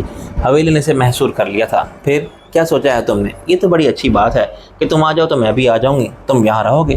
ہاں، ڈیڈی اور بھائی پہلے ہی ہیں۔ میں بھی ڈاکٹر ہوں اور گائناکالوجی میں ڈپلومہ ہے میرے پاس۔ میں نے کہا لیکن تمہاری طبیعت جو ٹھیک نہیں رہتی۔ میں بہت تنہا تھی وحید، میرا دکھ کوئی نہیں سمجھتا۔ میں کسی کو کچھ بتا بھی نہیں سکتی، سب سمجھتے ہیں میں پاگل ہوں۔ اب تم آ گئے ہو تو میں ٹھیک ہو جاؤں گی، بالکل ٹھیک ہو جاؤں گی۔ پھر ہم دونوں یہاں کام کریں گے۔ میں نے کہا ابھی میں صرف 2 دن کے لیے آیا تھا، لیکن اب شاید مستقل آ جاؤں تمہاری وجہ سے۔ ڈاکٹر مہدی حسن کا نسخہ کام کر گیا تھا۔ ٹینا کے ذہنی حالت کا انقلاب کسی ناقابل یقین معجزے سے کم نہ تھا۔ کوئی نہیں کہہ سکتا تھا کہ یہی لڑکی کل تک اب نارمل تھی، ساری دنیا سے کٹی ہوئی اپنی دنیا میں قید تنہائی کا عذاب کاٹ رہی تھی، اور یہ عذاب کسی اور نے نہیں، خود اس نے اپنی ذات پر مسلط کیا تھا۔ اسے نفسیاتی مریض سمجھ کے سب نے چھوڑ دیا تھا۔ معلوم نہیں وہ کون وحید تھا جس کے نام میں جادو تھا، جو میں نہیں تھا، مگر اس سے میری مشابہت بھی فائدہ مند ثابت ہوئی تھی۔ جب نقل نے جادو کا اثر کیا تو اصل کا کمال کیا ہوگا؟ لیکن سوال وہی تھا کہ اصل وحید ہے کہاں؟ اس کے بارے میں کوئی بھی کچھ نہیں جانتا تھا۔ ٹینا کی ذہنی کیفیت میں یہ کایا کلپ مجھے کسی فلمی اتفاق جیسی نظر آتی تھی۔ سر میں ایک چوٹ لگی تو یادداشت چلی گئی، پھر کسی نے ڈنڈا مارا تو سب یاد آ گیا۔ پاگل خانوں اور کسی حد تک نفسیاتی ہاسپٹل میں مریضوں کا علاج الیکٹرک شاک سے بھی کیا جاتا ہے، اور بعض اوقات اس کے حیرت انگیز نتائج نکلتے ہیں۔ مجھے دیکھتے ہی ٹینا کو الیکٹرک شاک لگا تھا، لیکن اس وقت نہ مجھے اندازہ تھا اور نہ اس کے باپ کو معلوم تھا کہ اس الیکٹرک شاک سے ٹینا کا علاج ہو سکتا ہے۔ اب میں دیکھ رہا تھا کہ ٹینا کے ساتھ یہ جھوٹ یا دھوکہ اس کے مریض کا شافی علاج بن گیا تھا، لیکن اس جھوٹ کو جاری رکھنا اور نبھانا بہت مشکل اور خطرناک کام تھا۔ ابھی تک ٹینا نے وحید کے بارے میں کوئی مشکل میں ڈال دینے والا سوال نہیں کیا تھا۔ ایسا کوئی حوالہ نہیں آیا تھا جس سے پول کھل جاتا۔ میں کسی باز دیگر کی طرح تنے ہوئے رستے پر سنبھل کے چل رہا تھا، حالانکہ مجھے اس کا کوئی تجربہ نہ تھا۔ کسی بھی وقت لڑکھڑا کے گر سکتا تھا۔ ٹینا ایک سوال کر سکتی تھی جس کا میں غلط جواب دیتا اور یہ کھیل ختم ہو جاتا۔ اس کا مطلب ایسا ہوتا کہ میں دھوکے باز ہوں۔ پھر اس کے بعد ٹینا حالت سے پہلے سے زیادہ خراب ہو جاتی۔ یہ کھیل میں نے بڑی عیاری اور ذہانت سے کھیل رہا۔ زیادہ وقت میں بولتا رہا، میں اسے حویلی اور اپنے پروگرام کے بارے میں بتاتا رہا۔ یہ ایک نئی دلچسپ اور الف لیلوی ماحول رکھنے والی دنیا تھی، وہ اس میں کھو گئی۔ اصل چیز اس کا ساتھ تھا، وحید کا ساتھ تھا۔ میں نے اسے ماضی میں جانے نہیں دیا۔ ایک ڈر میرے دل میں بیٹھا رہا کہ نہ جانے کب اچانک وہ کوئی ایسی بات کہہ دے جو میری سمجھ میں نہ آنے، کہ وحید کی عادت و اطوار، اس کا خاندانی پس منظر، اس کی تعلیم اور پیشہ کس چیز کے بارے میں مجھے معلوم نہیں تھا۔ میں نہیں جانتا تھا کہ انہوں نے کیسا وقت ساتھ گزارا، کہاں گزارا۔ دوپہر کے کھانے کے بعد ٹینا سو گئی۔ وہ بہت تھک گئی تھی۔ ذہنی طور پر وہ بہت خوش اور پرجوش تھی، لیکن جسم طاقت جواب دے گئی تھی۔ میں نے خدا کا شکر ادا کیا کہ مجھے اس ڈرامے کے انتہائی مشکل روز سے نکل کر دوبارہ رفیق بننے کا موقع ملا۔ ڈاکٹر مہدی حسن نے پہلے ہی دیکھ لیا تھا کہ ان کا نسخہ کتنا کارآمد ثابت ہوا۔ یہ اندھیرے میں چلایا ہوا تیر نشانے پر جا لگا تھا۔ ان کی بیٹی جو کسی نفسیاتی طریقے سے ٹھیک نہیں ہو رہی تھی، اسے ایک جادوگر نے محبت کے منتر سے ٹھیک کر دیا تھا، اور کمال کی بات یہ تھی کہ وہ جادوگر نہیں محض ایکٹر تھا، جادوگر کا کردار ادا کر رہا تھا۔ وہ اپنی کامیابی سے اتنے مطمئن تھے کہ ہاسپٹل کو شامی کے آپریشن کے قابل بنانے کے لیے لاہور چلے گئے تھے۔ جاتے جاتے وہ شامی کو خوشخبری سنا گئے تھے کہ وہ 2 دن بعد اس کی سرجری ہوگی۔ وہ لاہور کے ایک اور ماہر آرتھوپیڈک سرجن کا تعاون بھی حاصل کر لیں گے جو ان کا دوست ہے۔ 1 مہینے بعد وہ چاہے تو دوڑتا ہو لاہور سے صد بدائی آ سکتا ہے۔ میں نے راجہ سے بات کی اور پھر ٹینا کے بھائی سے۔ یہ بڑی خوشی کی بات ہے کہ ٹینا راتوں رات ٹھیک ہو گئی، لیکن وہ صد بدائی میں نہیں رہ سکتی۔ کیوں نہیں رہ سکتی؟ بھائی نے ایک احمقانہ سوال کیا۔ اس لیے کہ میں وحید نہیں رفیق ہوں۔ میں نے ضبط سے کام لیا۔ کل تک یہ ڈرامہ چلا سکتا ہوں، مستقل نہیں۔ راجہ نے بھی کہا اس میں ٹینا کے لیے بہت بڑا رسک ہے۔ جیسے یہ راز فاش ہوگا اس کے ساتھ ہم سب نے مل کے فراڈ کیا ہے، اس کی حالت پہلے سے زیادہ خراب ہو جائے گی۔ احمد حسن نے سر ہلایا۔ آپ ٹھیک کہتے ہیں، پلیز اس مسئلے کو کوئی حل نکالیے۔ میں نے کہا حل ہے، میں ٹینا سے کہہ دوں گا کہ مجھے واپس لندن جانا ہے، لیکن میں کچھ عرصے بعد واپس آ جاؤں گا، تب تک وہ وہیں رہے گی۔ وہ نہیں مانے گی، وہ کہے گی کہ ڈیڈی یہاں ہیں اور بھائی یہاں ہیں، میں بھی یہاں کام کروں گی، آخر وہ یہاں کیوں نہیں رہ سکتی؟ میرا خیال ہے میں اس سے اپنی بات منوا سکتا ہوں، کہہ سکتا ہوں کہ میرے آنے تک وہ صد بدائی نہ جائے۔ اس نے وجہ پوچھی کہ کیوں نہ جاؤں، پھر وجہ کچھ نہیں، مجھے پسند نہیں، اور میں کہہ سکتا ہوں کہ اگر اس نے بحث کی یا میری زبردستی قبول نہ کی تو پھر آپ کو بھی اس کے ساتھ رہنے کے لیے صدبدائی سے جانا پڑے گا۔ یہ سب کچھ چھوڑ کے احمد حسن سخت مایوس ہوا۔ آپ طے کر لیں، اس کی اہمیت زیادہ ہے بہن کی صحت کی، زندگی کی، یا میرے ساتھ صدبدائی کے ترقیاتی پروگرام میں ہاتھ پٹانے کی۔ وہ خاموش رہا۔ انتخاب آسان نہیں تھا، وہ کوئی فوری فیصلہ کرنے سے قاصر تھا۔ میں نے کچھ دیر بعد کہا، کل میں اسے واپس لے جاؤں گا، وہیں آپ کے گھر۔ ڈاکٹر مہدی حسن ابھی وہاں ہیں، شاید اگلے ہفتے بھی رہیں گے۔ اگر وہ چاہتی تو بیٹی کے ساتھ رہ سکتے تھے، ممکن ہے بیٹی ان کے ساتھ رہنے پر راضی ہو جائے، اسے اکیلے رہنا منظور نہ ہو۔ ڈاکٹر صاحب کو بیٹی کے لیے تھوڑی سی قربانی دینی پڑی تو دینی چاہیے۔ یہاں کام چلتا رہے گا ان کے بغیر بھی، لیکن بیٹی کے لیے ایک باپ کے بغیر رہنا مشکل ہوگا۔ آپ ٹھیک کہتے ہیں، احمد حسن نے کہا۔ اب رہی بات ایک جذبے کی جو ڈاکٹر مہدی حسن کو یہاں لے کر آیا تھا، وہ جذبہ لاہور میں بھی بے مصرف نہیں۔ میں لندن سے ٹینا کو فون کرواتا رہوں گا تاکہ اس کی حالت سنبھلی رہے۔ اس کے بعد راجا نے چٹکی بجا کے میری بات کاٹ دی۔ ایک منٹ پی کے پتر، تیری بات سے میرے دماغ میں ایک اور کھڑکی کھل گئی ہے۔ اگر کوئی وحید بن کے لندن سے کال کر سکتا ہے تو وحید اصل وحید بھی کر سکتا ہے۔ اصل وحید کہاں ہے مہاراجا؟ ایسے تلاش نہیں کیا جا سکتا؟ یہ دنیا بہت چھوٹی ہو گئی ہے، ایسا سب کہتے ہیں، پھر لندن کیا ہے؟ یہ چھوٹی سی دنیا کا ایک شہر۔ اوکے، فرض کر ہم نے اسکاٹ لینڈ یارڈ سے درخواست کی اور انسانی ہمدردی کے ناطے انہوں نے کہا کہ یہ ہے تو تمہارا اپنا کام، مگر تم اپنی نااہلی اور ناکامی کا اعتراف کرتے ہو تو ہم کوشش کرتے ہیں اور گوہر مطلوب مل گیا۔ گوہر کون؟ احمد حسن نے سادگی سے پوچھا۔ میں نے ہنسی روز کے کہا، اصلی وحید مل گیا تو کیا ہم اسے قائل نہیں کر سکتے کہ وہ ٹینا کی صحتیابی کے کام میں ہماری مدد کرے؟ یہ ہو سکتا ہے، بالکل ناممکن نہیں، مگر اس کی بیوی کہاں سے آ گئی بیچ میں؟ میں نے کہا۔ راجا نے کہا بھری، وحید کسی ٹریجک لو سٹوری کا کردار ہے، ٹینا اس سے محبت کرتی تھی، شاید وہ ٹینا سے محبت نہیں کرتا تھا، ورنہ یہ جدائی کیوں آتی اور ٹینا کسی الظفر سے شادی کیوں کرتی؟ شادی اس نے بھی کر لی ہوگی، ایسی کوئی بیوی نہیں ہوتی فکے پتر جو اپنے شوہر کو سابق محبوبہ سے دوبارہ رابطہ کرنے دے، خواہ مسئلہ اس کی صحت اور زندگی کا ہو۔ یہاں تو وحید اس مرض کا علاج ہے، کیا وہ اجازت دے گی کہ ٹینا کو بچانے کے لیے وحید ضروری ہے تو اسے لے جاؤ؟ میں راجا کے دل کو مسترد نہیں کر سکتا تھا۔ میں نے کہا، راجا یہ محض ایک چانس کی بات ہے، 5-10% صحیح چانس تو ہے کہ اس نے شادی نہ کی ہو یا کر کے چھوڑ دی ہو، وہاں سب ہوتا ہے، پھر وحید ہمیں دستیاب ہونے کے باوجود اس نے ہماری نہ مانی، پھر ہم اسے ماریں گے، بلیک میل کریں گے، اغوا کر کے لے آئیں گے۔ ابھی اسے ایک منفی سوچ رکھنے کی کیا ضرورت ہے راجا؟ ہر کوشش اگر کامیاب نہیں ہوتی تو کیا کوشش بھی نہ کریں؟ میں نے بھننا کے کہا۔ اگلے دن میں ٹینا کو اس کے گھر لے گیا۔ اس سے اپنی ہر بات منوانے کے لیے مجھے زبردستی کا سہارا ہی لینا پڑا۔ وہ ڈرتی تھی کہ ناراض ہو کہ کہیں میں پھر اسے نہ چھوڑ جاؤں۔ وہ مان گئی کہ میرے مستقل طور پر لندن سے آنے تک وہ اسی گھر میں رہے گی، ٹھیک رہے گی، اپنا خیال بھی رکھے گی اور دوسروں کا بھی۔ محبت میں کسی کو بلیک میل کرنا کتنا آسان ہوتا ہے، ایک بچہ روٹ جاتا ہے تو اسے منانا پڑتا ہے۔ ماں کہتی ہے دودھ نہیں بخشوں گی تو بیٹا اپنی محبت کو قربان کر کے اس کی مرضی سے شادی کر لیتا ہے، پر ساری عمر روتا ہے۔ شیری نے فرحات کو بلیک میل کیا، میں نے ٹینا کو۔ ڈاکٹر مہدی حسن بڑے انہماک سے اپنے ہاسپٹل کے آپریشن تھیٹر کی صفائی کرا رہے تھے۔ اپنے پیشے میں خاصے نامور تھے، چنانچہ ان کے لیے طبی عملے کی فراہمی کوئی مسئلہ نہیں تھی۔ شامی بادشاہ کے آپریشن کے لیے انہوں نے اپنے ایک اہم پیشہ آرتھوپیڈک سرجن کی خدمات حاصل کر لی تھی، جس کا نام ہی کامیابی کی ضمانت سمجھا جاتا تھا۔ پوری فیس وصول کرنا اس کا حق تھا۔ خود ڈاکٹر مہدی حسن اعتراف کر چکے تھے کہ ساری عمر وہ اپنے پیشے کو پیسے بنانے میں مصروف رہے تھے، اصل مسئلہ رازداری کا تھا۔ دوسرے دن ہی میں نے ٹینا سے رخصت لی، اس وعدے پر کہ میں واپسی میں زیادہ دن نہیں لگاؤں گا، اور اس کے بعد ہم ظاہر ہے میاں بیوی کی حیثیت سے مل کے صدبدائی میں رہیں گے۔ اسی وہ جگہ بہت پسند آئی تھی اور باپ اور بھائی کو دیکھ کے اس میں بھی خدمت خلق کا جذبہ جوش پانے لگا تھا۔ رہی صحیح کسر وحید نے پوری کر دی تھی، جو صدبدائی کی وجہ سے آیا تھا، ٹینا کی وجہ سے نہیں۔ ٹینا اب کسی قیمت پر اسے چھوڑنا نہیں چاہتی تھی۔ آپریشن سے ایک دن پہلے شامی بادشاہ کو صدبدائی سے لاہور شفٹ کر دیا گیا تھا۔ چونکہ میرا ان کے گھر جانا ممکن نہیں تھا، اس لیے شامی کو ہاسپٹل کے ایک کمرے میں رکھا گیا تھا، جہاں اس کے ساتھ گولی تھی یا میں تھا، اور کسی کو خود میں نے وہاں آنے کی اجازت نہیں دی تھی۔ بے سبب بھیڑ لگانے کا فائدہ کوئی نہیں تھا۔ رات کو میری ملاقات اس دوسرے ڈاکٹر سے بھی ہوئی۔ شامی کے تمام نئے ٹیسٹ کی رپورٹس دیکھنے کے بعد اس نے بڑے محتاط انداز میں آپریشن کے کامیاب ہونے کی پیشگوئی کی۔ خود مہدی حسن نے احتیاط سے کام لیا۔ شامی کی بھی بار بار پوچھتی تھی کہ شامی ٹھیک ہو جائے گا نا؟ کیا وہ چل پھر سکے گا؟ عام لوگوں کی طرح سارے کام کرے گا؟ مہدی حسن انشاءاللہ سے کام چلاتے رہے۔ انہوں نے مجھ سے کہا کہ میڈیکل سائنس کی ساری ترقی اور ڈاکٹرز کے سرجن کی ساری معجز نما مہارت کے باوجود یہ حقیقت کیسے بدل سکتی ہے جو ہمارے ایمان کا حصہ ہے کہ سب کچھ خدا کے ہاتھ میں ہے۔ وہی سب سے بڑا مسیحا ہے جو شفا بھی دیتا ہے، زندگی بھی اور موت بھی۔ ہم سب کیا اور ہمارے دعوے کیا۔ اسی رات وہ ڈاکٹر بھی آیا جو اینستھیزیا کا ماہر سمجھا جاتا تھا۔ اس نے بند رپورٹوں کے علاوہ بھی شامی کے تفصیلی معائنے میں بہت کچھ دیکھا۔ یہ ایک ٹیم ورک تھا جس میں سب کی مہارت کے ساتھ ہم آہنگی ضرور تھی۔ فرط جذبات سے شامی بھی رات بھر سوتا جاگتا رہا اور اس کی بیوی بھی شامی پرانی باتیں کرتا رہا۔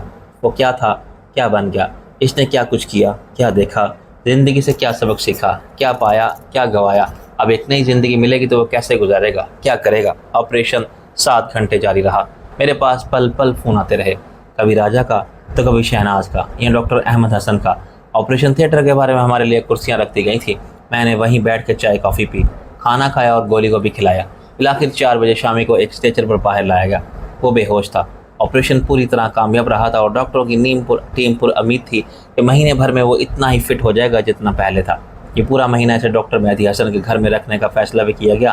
مقصد یہ تھا کہ اس کی دیکھ بھال خود ڈاکٹر مہدی حسن کرے اور ان کی ٹی نہ کرے۔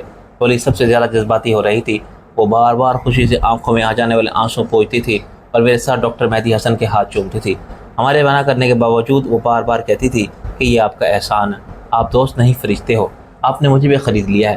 شامی تو پہلے ہی آپ کا غلام تھا، اس نے ملازموں کے ذریعے 7 کالے بکروں کا صدقہ دلوایا اور خود داتا صاحب کے مزار پر چادر چڑھانے گئی۔ اس نے وہاں 40 دیگوں کی منت مانی کہ شامی ٹھیک ہو جائے گا تو اس کے ساتھ آئے گی اور غریبوں میں تقسیم کرے گی۔ اگلے دن وہ میاں میر صاحب کے مزار پر گئی۔ محبت اور عقیدت کے جذبات میں فرق بھی کیا ہے۔ راجہ کا اور میرا اگلا پورا ہفتہ دوہری مصروفیت میں گزرا۔ ہاسپٹل کے ساز و سامان اور احتیاط سے اکھاڑ کے پیک کرنا اور لوڈ کرا کے صد بدائی پہنچانا ایک مشکل، نازک اور مہارت کا کام تھا۔ ایک پوری ٹیم نے یہ کام بڑی خوش اسلوبی سے پورا کیا۔ جب ہاسپٹل خالی ہو گیا تو دوسری پارٹی آ گئی جو عمارت کا قبضہ لے کر اسے ہوٹل بنانا چاہتی تھی۔ تاہم ان معاملات سے میرا براہ راست کوئی تعلق نہیں تھا۔ صد بدائی میں اب ایک نئی مصروفیت شروع ہو چکی تھی۔ ہنگامی طور پر راج مزدور طلب کیے گئے تھے اور تعمیراتی سامان کی فراہمی کو غنی نے یقینی بنایا تھا۔ نئی بیرک کی ڈیزائننگ کوئی تکنیکی مسئلہ نہیں تھا، لیکن اس میں ڈاکٹر شہناز اور اس سے زیادہ احمد حسن کی رائے کو اہمیت دی گئی۔ ان کی دلچسپی اور ورکنگ ریلیشن شپ کا یہ عالم تھا کہ وہ ہر وقت کاغذوں پر نقشے بناتے رہتے تھے اور پلان ڈسکس کرتے رہتے تھے۔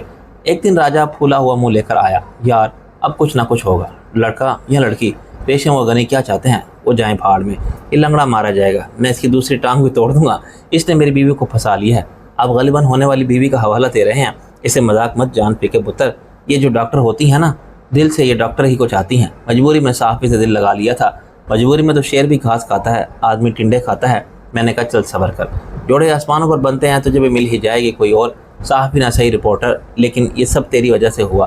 میری وجہ سے؟ راجہ دھاڑا، اس کے لیے میں نے بندے دا پتر بننا قبول کیا، سارے جوانی کے شوق چھوڑے، بالکل راہبانہ زندگی اختیار کی، اور کیا کروں، شادی پھر بھی نہیں کی، یہ کس کا قصور ہے، تیرا اور کس کا؟ اگر تو چاہتا تو کیا یہ مشکل تھا؟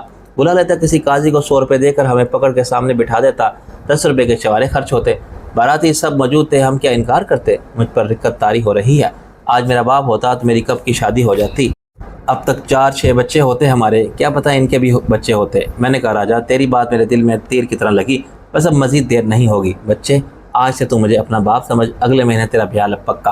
اگلے ہفتے کیوں نہیں ابا جی، یہ کیا حرامی پن ہے، چپ کر، باپ کے سامنے زبان چلاتا ہے۔ میں نے کہا ہنستے ہنستے راجہ ایک دم سیریس ہو گیا، یہ جو تو نے کہا فی کے پتر اب یہ ہو جانا چاہیے، اگلے مہینے شہناز نے منظوری دے دی ہے۔ اچھا یہ تو ایک خبر ہے، یہ ہوا کیسے؟ راجہ نے شرما کے کیا اداکاری کی، یار اس نے کہا کہ مجھے یقین آ گیا کہ تم نے کوالیفائی کر لیا ہے اپنے عمل سے، بس تو پھر طے۔ میں نے کہا لیکن اچانک میں نے شیر خان کو دیکھا۔ راجہ یہ شیر خان یہاں کیا کر رہا ہے؟ نوکری کر رہا ہے اور کیا؟ میں نے کہا یہ فریال کے ساتھ تھا اب نہیں ہے، اس کے ساتھ ہی وہ سب سیکیورٹی گارڈ واپس آ گئے تھے جن کو تو نے بھیجا تھا، مگر کیوں؟ اس کی حفاظت۔ راجہ نے میری بات کاٹ دی، اپنی حفاظت وہ خود کر سکتی ہے فی کے پتر، اس نے کہا بلکہ کہلوایا ہے، پھر خدا کے بعد اب زمین پر اسے ذمہ داری کسی اور نے قبول کر لیا ہے۔ کس نے؟ میں راجہ کو دیکھتا رہا، اس کے بعد بہت بہتر وسائل ہیں، مثلاً پولیس فورس، کیونکہ وہ صوبے کا وزیر داخلہ ہے، فریال کے سے اتنے اچھے فیملی ریلیشن ہیں کہ فریال اس کے بیٹے کی شادی میں شریک ہوئی، وہاں اپنے فن کا مظاہرہ بھی کیا، تو مجھے ذلیل کر رہا ہے، ایک چھاپڑ مار کے میں تیرا دماغ درست کر دوں گا، الو کے پٹھے، وہ تیری کیا لگتی ہے کہ تو اس کے کچھ کرنے سے تیری عزت ذلت کا مسئلہ پیدا ہو؟ مجھے یہ کڑوا گھونٹ نکلنے میں کچھ وقت لگا، پھر میں نے حقیقت کو تسلیم کر لیا۔ راجہ تو نے کیا کہا تھا اس سے؟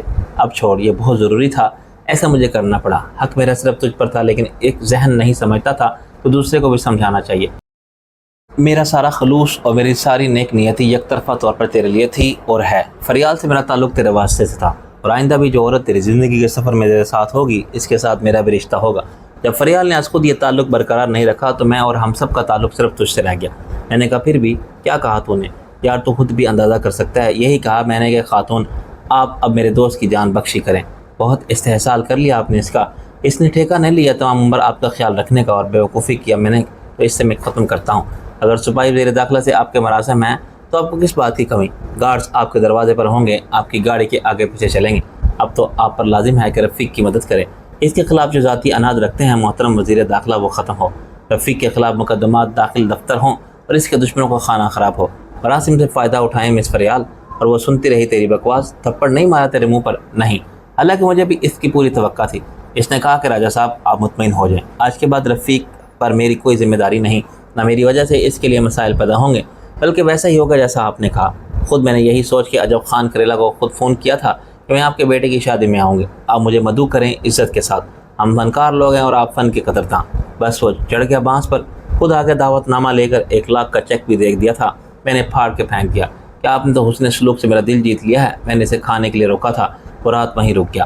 میرے دماغ کو ایک جھٹکا لگا، رات کو فریال کے گھر؟ ہاں تجھے شک ہے تو فریال سے پوچھ لے، کچھ پانے کے لیے کچھ کھونا تو پڑتا ہے۔ میں تو کہتا ہوں اب دماغ سے کام لیا ہے اس نے، دیکھنا کتنا فائدہ ہوگا۔ ایک راستہ پکڑ لیا بالآخر۔ راجا تجھے میرے جذبات کا کوئی خیال نہیں؟ فیکے پتر، جذبات پر کنٹرول رکھ، جذبات سب کے ہوتے ہیں، دوستی کے، پیار کے، رشتوں کے، ان کی سرحدیں متعین نہیں ہونی چاہیے۔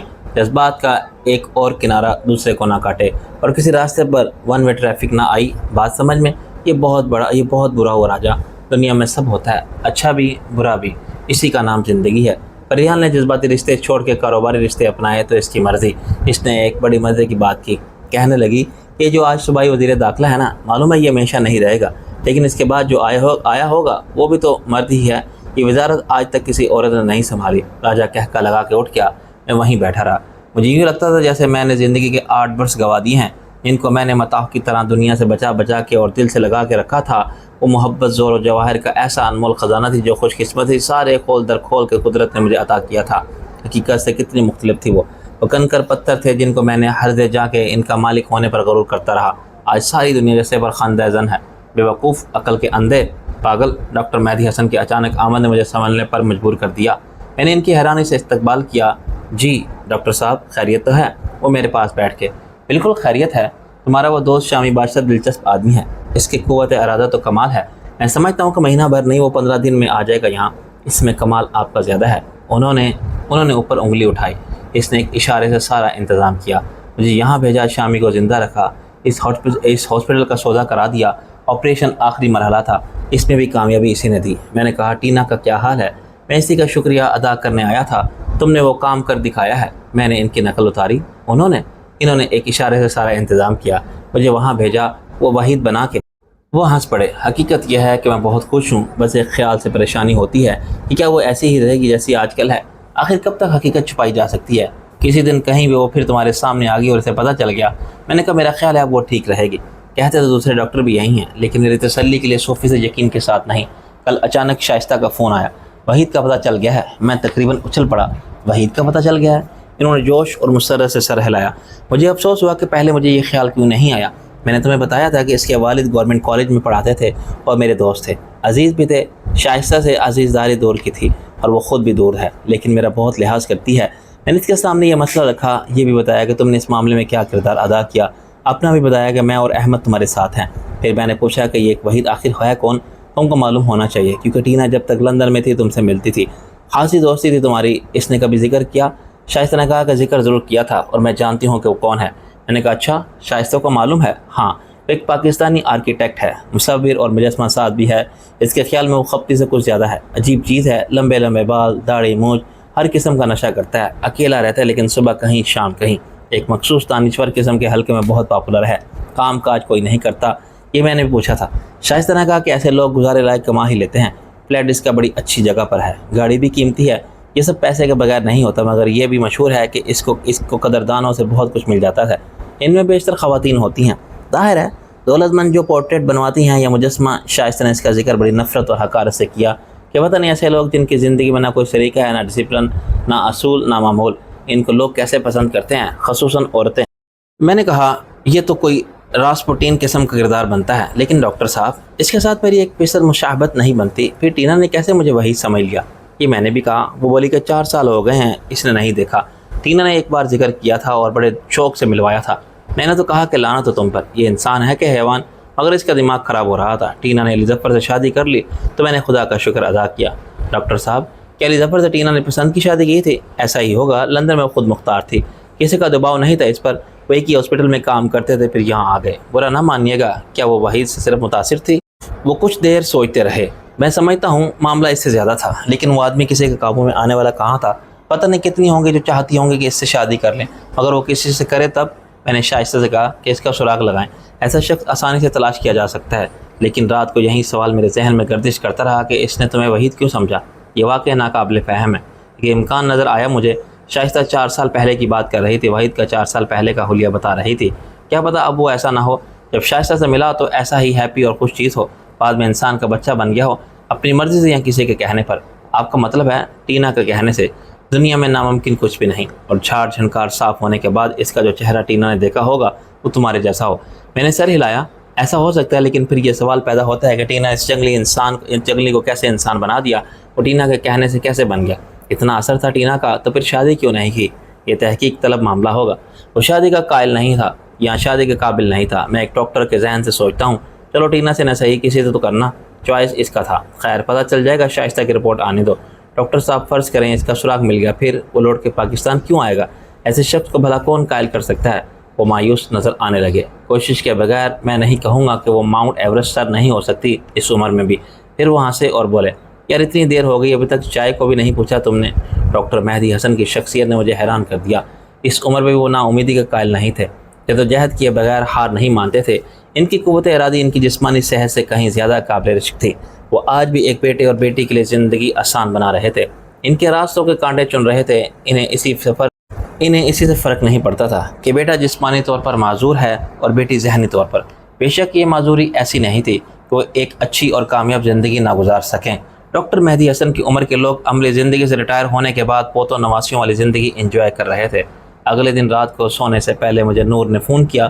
تمہیں کس چکر میں ہو جی؟ لاہور کے اتنے چکر لگائے، مجھے فون تک نہیں کیا۔ میں نے کہا دراصل میں تمہارے چکر سے نکل گیا ہوں، پلیز ڈونٹ مائنڈ۔ میں بھی جا رہی ہوں ولایت، پاسپورٹ مل گیا ہے، جانے سے پہلے تمہیں قتل کر دوں گی۔ میں نے کہا ضرور۔ اچھے شعر پر کہتے ہیں مگر مقرر ارشاد، ہم اچھی صورت پر کہتے ہیں مقرر قتل۔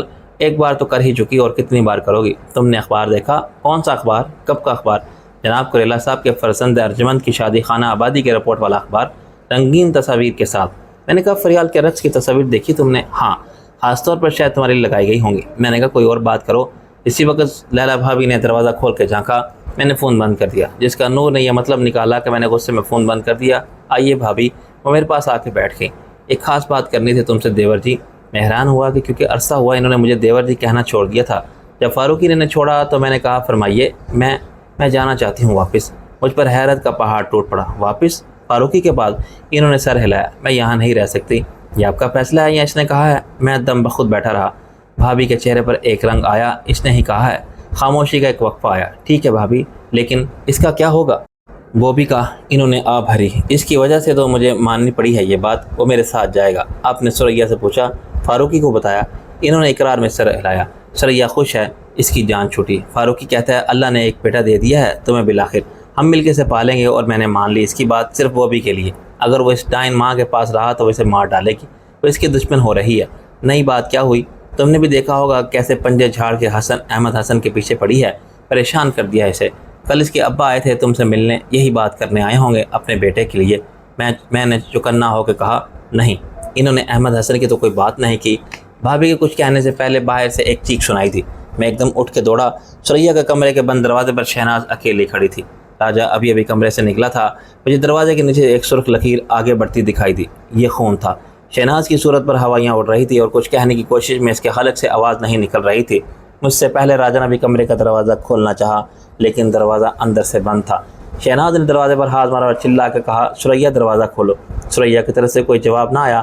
خون کی لکیر اتنی دیر میں کچھ اور آگے بڑھ گئی۔ یہ تازہ خون تھا جسے دل بڑی یکسانیت کے ساتھ شریانوں میں رواں رکھتا ہے تو زندگی رواں رہتی ہے۔ جسم سے نکل کے فرش خاک پر بہنے لگے تو آدمی ایک مشت خاک ہو جاتا ہے۔ راجہ نے فلمی اسٹائل میں شانے سے ٹکر مار کے دروازے کو کھولنے کی واجبی سی کوشش کی۔ یہ پرانی شیشم کی لکڑی کے ٹھوس دروازے یوں ٹوٹنے والے نہ تھے۔ میں کسی کچھ لانے کا حکم دیتا تو تعمیل ہونے تک مزید وقت ضائع ہوتا۔ اسٹور یہاں سے چند قدم دور تھا اور مجھے معلوم تھا کہ وہاں فالتو کاٹ کباڑ کے علاوہ ہر قسم کے اوزار آلات بھی پڑے رہتے ہیں۔ لائٹ جلا کے ایک نظر دیکھتے ہی مجھے ایک گیتی نظر آئی۔ پھر ایک خاصا بڑا ہتھوڑا مل گیا جو شاید پتھر توڑنے اور سریے کاٹنے میں کام آتا ہوگا۔ میں نے اسے اٹھا کے دوڑا۔ یہ مشکل سے 3-4 منٹ کا وقفہ ہوگا، لیکن اتنی دیر میں دروازے کے باہر بدحواس خواتین نے دہشت زدہ ہو کے رونا شروع کر دیا تھا۔ ان کی دستک اور چیر پکار کا اندر سے کوئی جواب نہیں مل رہا تھا۔ ہتھوڑے کی پہلی ضرب نے گول چمکتے تالے کو ہلا دیا، دوسری ضرب میں اس کی چوکڑ کے ساتھ گرفت کو ختم کر دیا۔